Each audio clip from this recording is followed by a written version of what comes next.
اعوذ باللہ من الشیطان الرجیم، بسم اللہ الرحمن الرحیم۔ اب ایلوپیتھک کے اندر اور ہمارے جو طب ہے اس کا فرق کیا ہے؟ کیسے ہم کہتے ہیں کہ ہمارا سائنٹیفک ہے تو ان کا نان سائنٹیفک ہے؟ وہ اس لیے ہے کہ ہم نے ایک صابر صاحب نے 3 خلیوں کو علیحدہ کیا جسم سے، 3 قسم کے خلیوں کو علیحدہ کیا۔ کون کون سے؟ اعصابی، عضلاتی اور ودی، اور ان کا ایک تعلق قائم کیا۔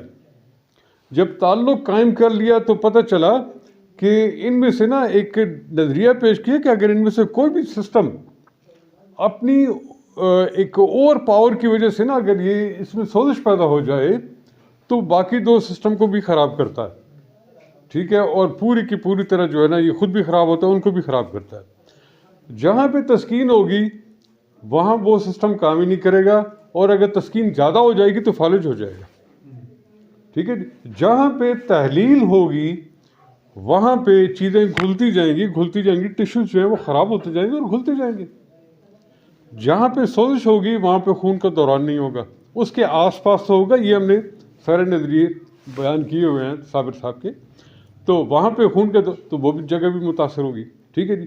جیسے جناب منور صاحب نے فرمایا کہ زکام کیوں لگتا ہے؟ زکام اس لیے لگتا ہے کہ چونکہ ہمارے جسم میں نا سب سے زیادہ سینسٹیوٹی جو ہے وہ کہاں پہ ہے؟ اعصاب میں ہے، اعصاب میں ہے نا، اعصاب ہی سینسٹیو ہیں۔ جو عضلات ہیں یہ سینسٹیو نہیں ہیں۔ یہاں پہ آپ اس کو ایسے مار رہے ہیں نا تو یہ عضلات کو نہیں پتہ لگ رہا، یہ ہڈی کو نہیں پتہ لگ رہا، یہ غدود کو نہیں پتہ لگ رہا، یہ کس کو پتہ لگ رہا ہے؟ اعصاب کو پتہ لگ رہا ہے، ٹھیک۔ تو جب ہمارے اعصاب میں خشکی کی طرف چلے جاتے ہیں، جیسے ہماری ناک ہے نا، اس میں ہمارے اعصاب جو ہے نا جب خشکی کی طرف جاتے ہیں، اس کے اوپر سے رطوبت ختم ہو جاتی ہے، تو پھر کیا ہوتا ہے کہ اس میں کوئی بھی محرک جو ہے نا، جیسے کوئی ریت کا ذرہ ہے، کوئی دھواں ہے، کوئی پرفیوم ہے، کچھ ہے، وہ اس کے اوپر نا اٹیک کرتا ہے۔ جب اٹیک کرتا ہے تو یہ اعصاب کے لیے محرک ہے کہ اس نے اعصاب میں سوزش پیدا کر دی۔ جب سوزش پیدا کر دی تو سوزش والی جگہ پہ رطوبات جمع ہو جائیں گے، خون رک جائے گا، ٹھیک ہے جی۔ اور جہاں پہ تسکین ہوگی وہاں پہ رطوبات کا بہت بڑا اجتماع ہو جائے گا۔ اگر اعصاب میں سوزش ہوتی ہے تو جو رطوبات ہوں گی نا وہ عضلات میں جمع ہوگی، ٹھیک ہے جی، وہاں سے اخراج پانا شروع کر دیں گی، ٹھیک ہے۔ عضلات کی ارد گرد رطوبت جمع ہو جائے گی، وہاں سے اخراج پائے گی۔ اب صابر صاحب نے کیا کہا؟ یہ اصولی بات ہے، آپ اعصابی تحریک کو ختم کرنے کے لیے عضلاتی تحریک شروع کریں۔ ہماری ایک دوا ہے جو ہے ملین نمبر 2 عضلاتی اعصابی، اس میں کیا ہے؟ گندک آملہ سار، آملہ خشک اور ہرڑ بریاں، پھٹکڑی بریاں اور کرنجوا، ٹھیک ہے جی۔ اس کو میں نے یعنی ہر گھنٹے کے وقفے سے نا آپ آدھے گرام کا کیپسول کھلائیں، ہر آدھے گھنٹے کے وقفے، چوتھی خوراک پہ بندے کا زکام ٹھیک ہو جاتا ہے۔ کورونا کیا تھا؟ یہی بلا تھی، اعصابی تحریک۔ وہ نزلہ ہے، زکام ہے، جسم ٹوٹ رہا ہے، بخار ہو گیا ہے، ٹھیک ہے جی۔ باقی 2 جو ہمارے یہ ہے نا عضلات اور غدود وہ کام ہی نہیں کرے، اور جسم کے اندر ٹھنڈ پیدا ہو گئی۔ بعض لوگوں کی اتنی ہوئی کہ ان کے پھیپھڑے سانس لینا بند ہو گئے، مر گئے بیچارے۔ اس کو ہم نے کیسے ایڈریس کیا؟ یہ دوائی میں ہزاروں لوگوں کو میں نے دی۔ ایک میں نے ان کے لیے ملین 2 دینا شروع کر دی، ٹھیک ہے جی۔ اور ایک اس کے ساتھ میں نے ایک ڈراپس بنائے تھے جس میں 7 اجوائن، 7 پودینہ، کافور اور یہ جو ہے تارپین اور یہ چیزیں نا آئل، یہ شامل تھا۔ اس ڈراپس کے نا آپ 4 ڈراپ ڈالیں نا تو وہ کیا کرتا ہے؟ آپ کے جسم کے اندر گرمی پیدا کرنے کا، پھیپھڑوں کے اندر گرمی پیدا کرنے کا، ٹھیک۔ گرمی پیدا کرے گا تو کیا ہوگا؟ خون کا دوران ادھر آ جائے گا، تو جہاں پہ تسکین ہو رہی ہے وہاں پہ تحریک شروع ہو جائے گی، ٹھیک ہے۔ ہزاروں لوگوں کو ہم نے دیا، اللہ کے احسان سے سارے لوگ ٹھیک ہوئے۔ کوئی ایک بندہ بھی ایسا نہیں تھا جس نے کہا جی مجھے تو فرق نہیں پڑا، ٹھیک ہے۔ یہ کیا تھا؟ اعصابی سوزش۔ ہم نے کہا کرونا ہے ہی اعصابی سوزش، ٹھیک ہے۔ میں نے ڈاکٹرز کو بھی دیا، میں نے وزیروں کو بھی دیا، ٹھیک ہے جی، میں نے جرنیلوں کو بھی دیا۔ ان کے بعد میں شکریہ کے فون آتے رہے۔ میں نے سیاستدانوں کو بھی دیا، میں نے انجینئرز کو بھی دیا، یعنی میرے خیال میں مجھے کوئی ہزاروں فون آئے ہوں گے۔ بہت شکریہ جی، بہت زبردست، ٹھیک ہو۔ تو یہ کیا ہے؟ یہ ایک اصول ہے جو عزیز صاحب نے بات کی نا کہ یہ اصول کیا ہو، بھائی یہ اصول ہے۔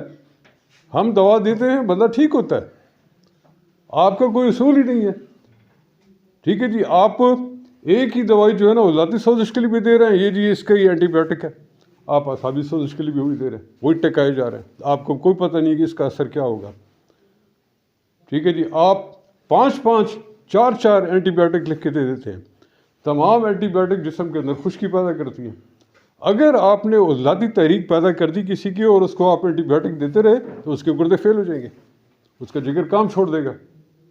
یہ غیر سائنٹیفک ہے. آپ کو پتہ ہی نہیں آپ کیا کر رہے ہیں، آپ کس ٹیشو کو ایڈریس کریں. بس جی وہ بیکٹیریا کو ایڈریس کریں. آپ نے بیکٹیریا کو ایڈریس کیا، اپنے جسم کے جو حصہ تھا اس کو تو ایڈریس ہی نہیں کیا. ایک بریگیڈیئر ڈاکٹر صاحب ہیں، وہ پچھلے ہفتے میرے پاس آئے تو کہنے لگے کہ جی بریگیڈیئر ڈاکٹر اور سائیکیٹرسٹ 3 اعزاز ہیں ان کے پاس. کہتے ہیں جی میں پچھلے 10 سال سے نا میرے دماغ میں یہ ہوتا ہے، میرے دل کا یہ مسئلہ ہے. ٹھیک ہے جی، مجھے کولیسٹرول زیادہ ہوتا ہے، مجھے گردے میں یہ مسئلہ ہے. تو میں نے کہا پھر؟ کہتے ہیں یہ 10 دوائیاں میں کھاتا ہوں. میں نے کہا اس سے فرق کیا پڑا؟ کہتے ہیں بس یہ 2 دوائیاں ابھی مزید اس میں اضافہ کر دیا گیا، یعنی میں اب 12 کھاتا ہوں.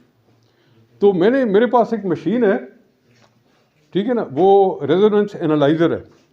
میں نے کہا جی جناب آپ کا میں ٹیسٹ کرتا ہوں. دل کی دھڑکن کی جو اسٹروک والیوم ہے، دل کی طاقت جو ہے، اس مشین میں لکھا ہوا ہے کہ 1.33 اس کی منیمم ویلیو ہونی چاہیے. کتنی ہونی چاہیے؟ 1.33. یہ لازمی ہے. ان کا کتنا تھا؟ 0.5. میں نے ان کو کہا کہ 1.3 0.5 میں کتنا فرق ہے؟ اس کا مطلب یہ کہ آپ کا دل 30% کام کر رہا ہے، اور 0.5 سے اگر یہ نیچے گیا تو آپ کا دل بیٹھ جائے گا، آپ کھڑے بیٹھے آپ مر جائیں گے. بڑے پریشان ہوئے.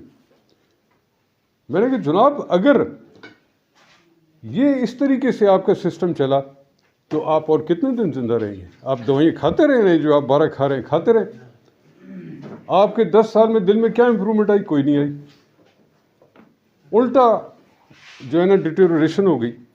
تو بڑے پریشان. میں نے کہا پریشان نہ ہو، انشاءاللہ آپ کو میں 15 دن کی دوائی دیتا ہوں، آپ واپس آئیں گے، یہ ٹیسٹ ہم پھر کریں گے، آپ کو خود ہی پتہ لگے گا کہ اس کا فرق کیا ہے. اور میں نے کہا یہ میں نے 100 مریضوں کو دی ہے، تو آپ پہلے مریض نہیں. تو اس سے کیا مراد ہے؟ غیر سائنٹیفک ہے. ٹھیک ہے جی، یہ چیز کیا ہے؟ غیر سائنٹیفک ہے. آپ نے کوئی اصول ہی مقرر نہیں کیا. آپ ہر دل کے پیشنٹ کو لوپرین دے دیتے ہیں. جب آپ لوپرین کیا ہے؟ لوپرین ایک گرمی پیدا کرنے والی، خون کو پتلا کرنے والی دوا ہے.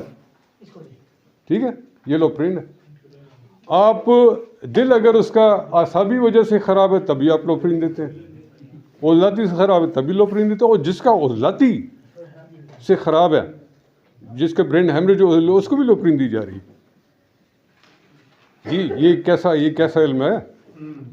اور بھائی جس کے دماغ میں ہیمریج ہو گیا، اس کا خون پتلا ہو گیا، اس کے خون دیواروں سے باہر نکل گیا، آپ اس کو بھی لوپرین دے رہے ہیں. ٹھیک ہے، یہ غیر سائنٹیفک اس کو کہتے ہیں. سائنٹیفک کیا ہے کہ آپ نے ایک اصول کے تحت چلنا ہے، آپ نے اس اصول سے ادھر ادھر نہیں ہونا.